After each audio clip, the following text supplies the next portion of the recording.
ఎన్కౌంటర్పై విచారణని రేపటికి వాయిదా వేసింది హైకోర్టు. ఎన్కౌంటర్ కి సంబంధించి ఎఫ్ఐఆర్ ని చనిపోయిన వ్యక్తుల పోస్ట్ మార్టం రిపోర్ట్స్ ని సమర్పించాల్సిందిగా ఆంధ్రప్రదేశ్ ప్రభుత్వాన్ని ఆదేశించింది.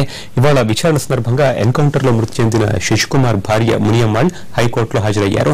ఆమె చెప్పిన వివరాలను కూడా జడ్జి పరిగణలోకి తీసుకున్నారని తెలిపారు బాధితుల తరఫు న్యాయవాది. ఇవ్వడం జరిగింది.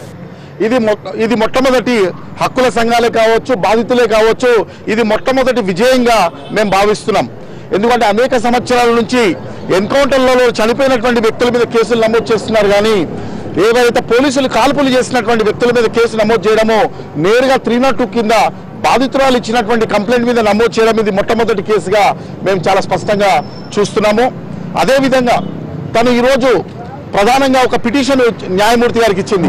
నా భర్తను మరియు ఇంకా 5గురిని చాలా చిత్రహింసలకు గురి చేస్తున్నారు, వాళ్ళ డెడ్ బాడీస్ మీద చాలా టార్చర్ మార్క్స్ ఉన్నాయి, కాబట్టి మేము అక్కడ ఉన్నటువంటి మద్రాస్ హైకోర్టుని ఆశ్రయించి బాడీస్ ని ప్రిజర్వ్ చేయించుకున్నాం, కానీ ఇంతవరకు రీపోస్ట్ మార్టం జరగలేదు. కాబట్టి ఈ ప్రధాన న్యాయమూర్తి గారిని తను వేడుకుంది, మా బాడీస్ మీద రీపోస్ట్ మార్టానికి మీరు ఆదేశించండి అని చెప్పి.